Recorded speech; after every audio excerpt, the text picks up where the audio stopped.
Kata-kata takzim kamu kepada Abi selaku ayah rohani kita bersama beserta ummi keluarga.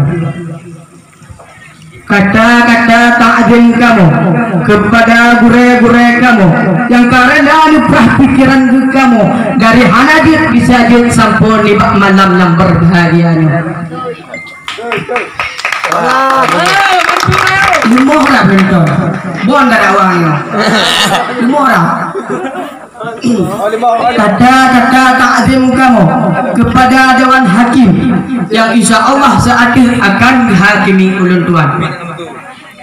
Pangule penghormatan, pangule ulang ulun tuan muliakan, nyo ulun tuan puo kepada kedua orang cilok.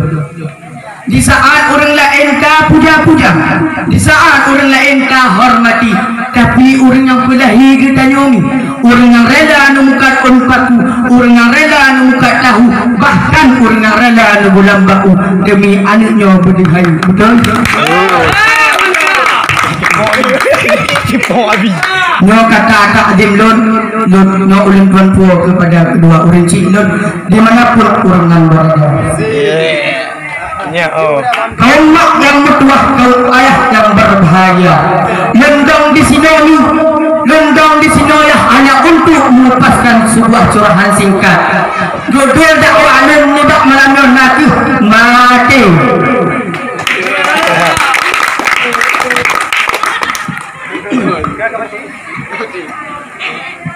Di saat tanyo tadu pikir-pikir terlungi pajan kita nyo mati, pajan kita nyo mati ya.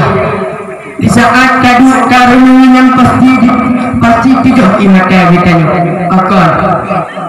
Cinta ditubik dalam pikiran kita nyo nanti dosa-dosa yang kali tak puput, dosa-dosa yang kali tak puput selamanya. Kadang sering hana tasembahyang, kadang puasa cik hanatam, kadang-kadang zakir cik hanatam kajuk bak masjid. Yang cuma orang doa dipertanggungjawabkan oleh Allah Subhanahu wa Ta'ala.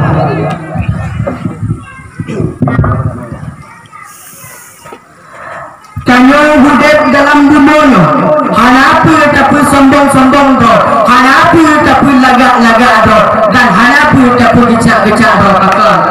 Yang duri bakal ni, yang duri. Tanyo dicipta oleh Allah dan pasti Allah yang akan tahu betul.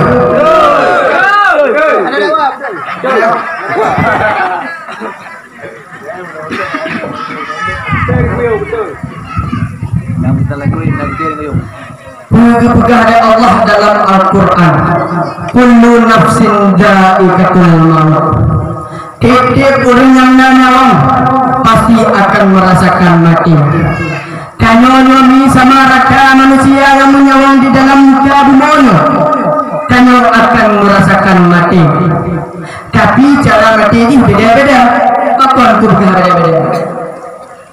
Kadang mati sarang dong, kadang mati sarang dua, kadang-kadang mati puan motor, kadang Cina mati lamati. Pada ada kau tanya yang kehendak Allah.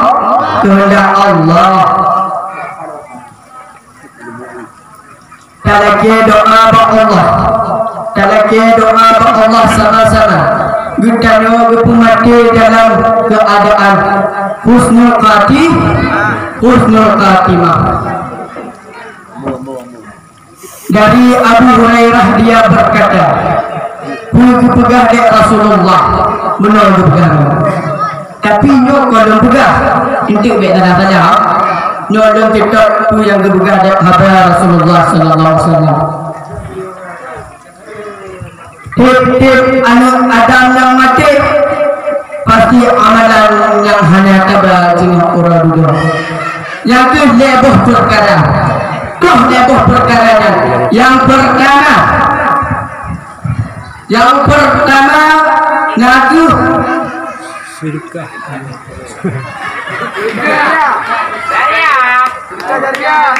Yang pertama ngaku sedekah jariah. Mak ayah-ayah domba mandul ni punya sedekah jariah. Lumur tak penonton. Gua orang itu. Ni punya sedekah jariah. Ada. Sedekah jariah laku kadang kita nyona tawakafkan setiap besar ke tiang masjid. Kadang tawakafkan sepedak tanah untuk putang masjid.